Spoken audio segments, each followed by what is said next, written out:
Hey guys, thanks for clicking and watching another episode on the Express Entry. As you guys know, I make these videos inside my apartment, but I know my face and the background in my apartment could get boring. So I'm sharing some of the footage that I recorded during fall and the summer this year, so that you guys don't get bored just looking at my face, and you guys um, have eyes on the prize, literally eyes on the prize when it comes to coming to Canada, because I know you guys are aspiring to come into Canada.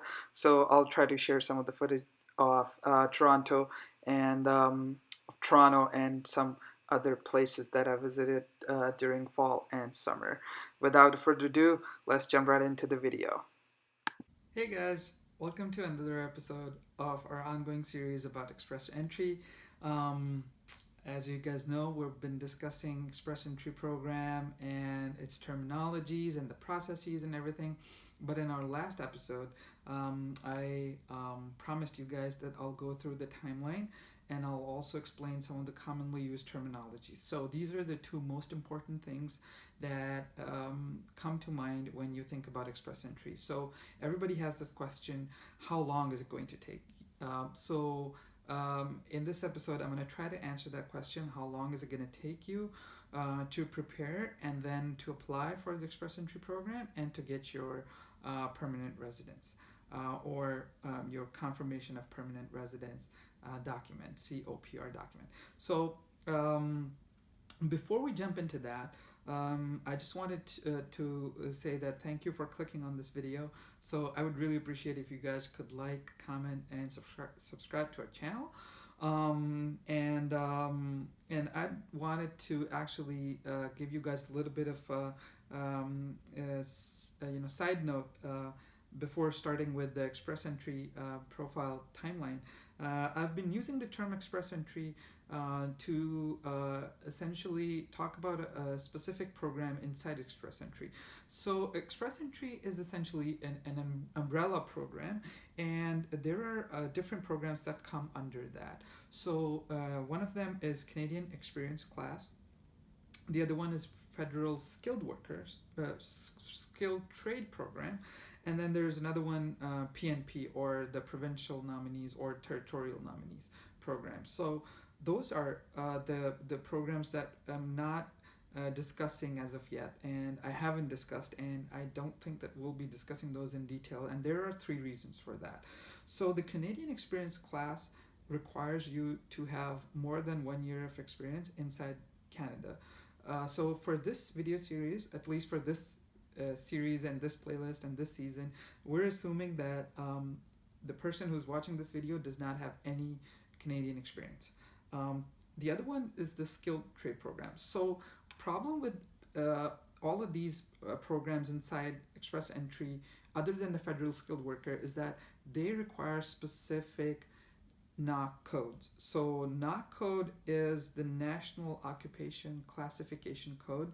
I've already made a video about it, and I'll give you the link again in this video.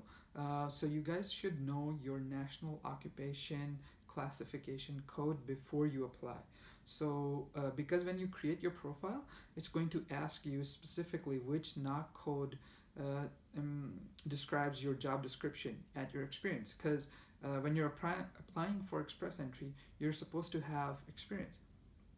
And in our previous episodes, we've assumed that you have at least 3 to 5 years or more than that experience outside Canada. So for that, you need to know your NOC code. For all of these programs, NOC code, they're very, very trade-oriented programs. Like the name suggests, Federal Skilled Trade Program or the Canadian Experience Class also has very trade-related, like plumbing, electrician, or rig workers, stuff like that.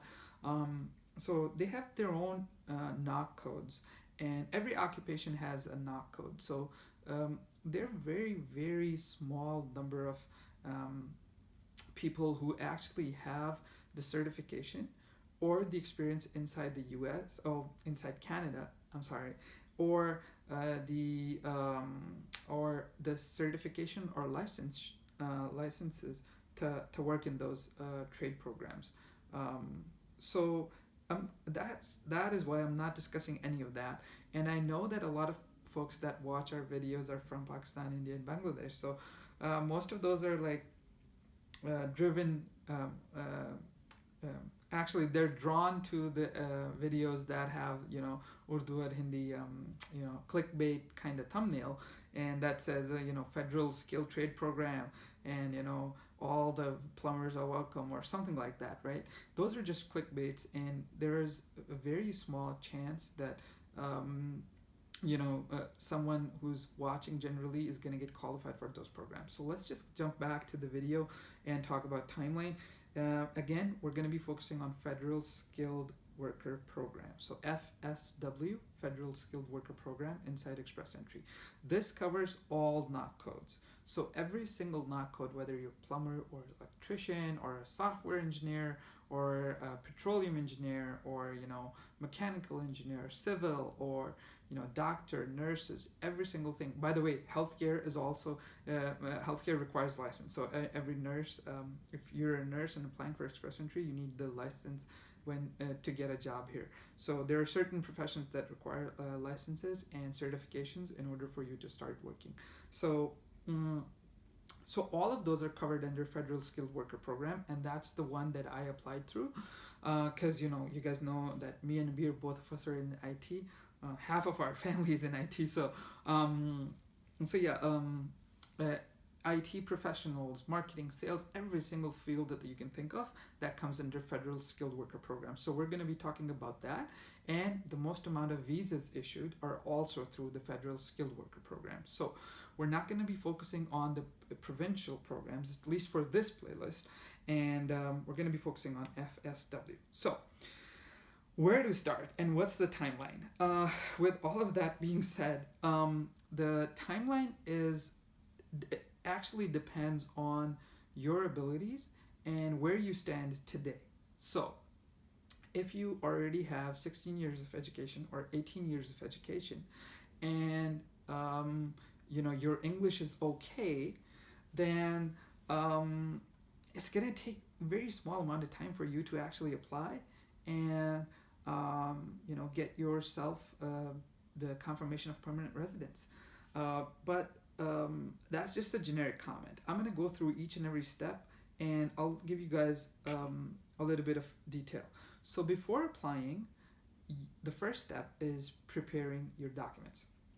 Number one is ECA, and I've already talked about that in detail in the last two videos. So the Educational Credential Assessment, I've made two videos about that, and I've already talked about how you can get your educational credentials assessed.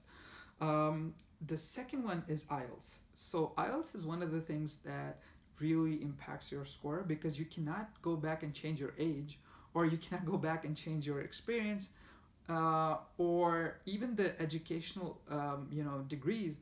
You can't really do another 2 years degree, because that's going to take literally 2 years. IELTS, however, if you speak English at work, or if you've been through school that was mainly English speaking, then IELTS shouldn't take too long. Generally speaking, an average person takes 2 to 4 months for IELTS preparation, exam, and passing the exam. So we're going to give it 4 months of preparation for IELTS. In that 4 months, what you're going to do is you're going to apply for actually register yourself for an IELTS exam, and register yourself for at least 3 months ahead of time, so you have 3 months to prepare all your skills. So IELTS is a huge field it's a huge field in and of itself, so we're not going to be discussing the details of IELTS in this video, but because this is about timeline. So 4 months in that. Let's just say some things, ECA wants you, let's say you're taking WES, WES, World Education Service, and you're getting your educational credentials assessed through them. Let's say there is a little bit of back and forth, so they require more documents from you, so give it another 2 months, and you can do this this whole IELTS and ECA process in tandem. So you can apply for, you can send out your original documents to ECA, you can register yourself for IELTS prep, and in the meantime your ECA is going to get done and your IELTS can get done. So the whole process, even if it's very slow, should not take more than 6 months. Okay. This also gives you the time to get your experience certificate, and your experience certificate should align exactly with the job description inside your NOC code.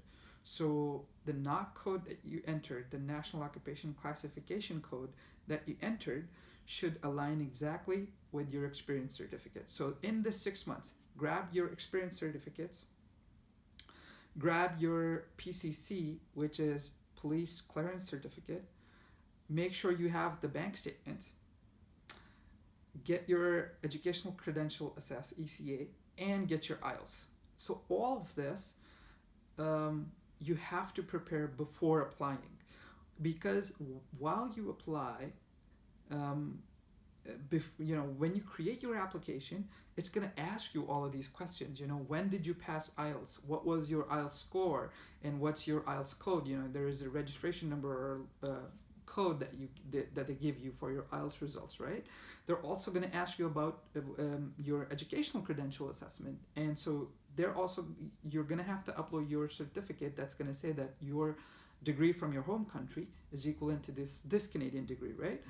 So you're going to have to go through all of that. So these 5 things, once again, your IELTS, your ECA, your bank statements, your experience certificates that align exactly with the NOC code that you're going to apply to, and your PCC. Now, PCC is not that important because you can get that after they invite you to apply, but I say let's be prepared beforehand. So it's better to prepare yourself before creating profiles. So the first step, preparation, 6 months. Second step, profile creation, 2 hours at max. Okay? Because that's literally a bunch of questions. You're answering them to the best of your knowledge. You're answering them with actual real facts that you can back up with documentary proof.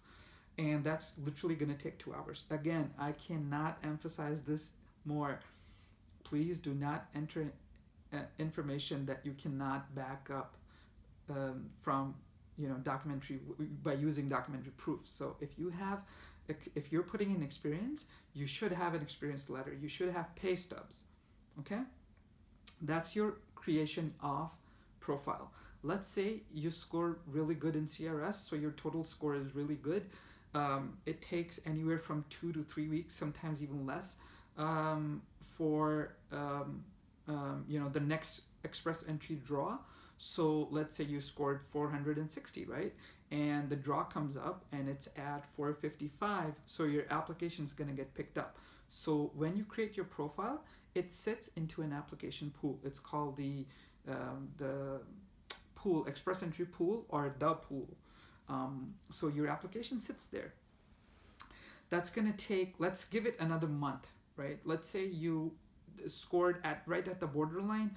So you were right at the borderline, so it took 2 cycles of invitations to apply. So what they do is they take the top applications from that application pool. So once they take that, then you're going to get an invitation to apply.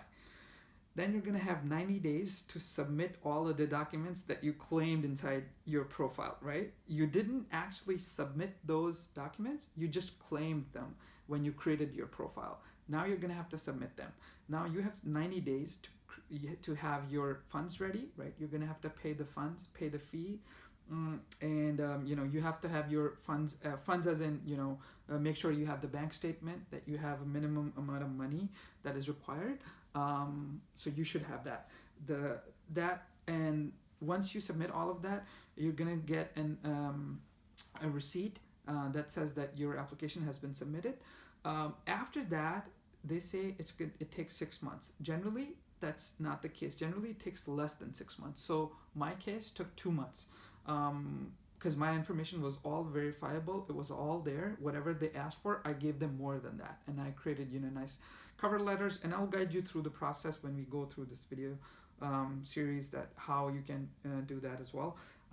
So after submission, it's going to take another let's say 6 months. So that is 6 months and then 1 month, and then 6 months. So it's 1 year, 1 month, and you're gonna get approved. So that's about it. I think I have to stop right here because I've been talking too much. So I'll wrap this up. Once again, total time it's going to take you is 1 year, 1 month at max to get your Canadian permanent residence. I'm going to be explaining the terminologies in the next video, so please stick around and take care of yourselves, and I'll see you in the next video.